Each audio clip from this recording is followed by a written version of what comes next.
ಪ್ರಜಾಧ್ವನಿ ಇದು ಪ್ರಜೆಗಳ ನಂಬಿಕೆಯ ಧ್ವನಿ.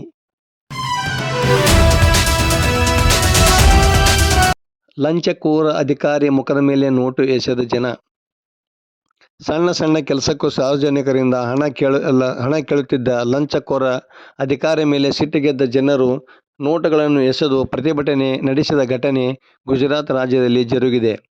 ಸರ್ಕಾರಿ ಅಧಿಕಾರಿಯೊಬ್ಬ ಸಾರ್ವಜನಿಕರಿಂದ ಪದೇ ಪದೇ ಹಣ ಕೇಳುತ್ತಿದ್ದ. ಇದರಿಂದಾಗಿ ಆಕ್ರೋಶಗೊಂಡ ಜನರು ಆತನ ಮೇಲೆ ಸಿಟ್ಟಿಗೆದ್ದು ನೋಟನ್ನು ತೂರಿದ್ದಾರೆ.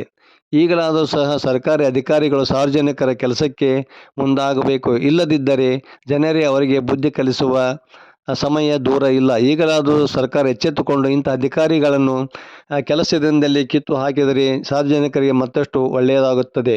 ವರದಿ ನಾಗರಾಜ್ ಹಣಿಗೆ, ಪ್ರಜಾಧ್ವನಿ, ಲಕ್ಷ್ಮೇಶ್ವರ.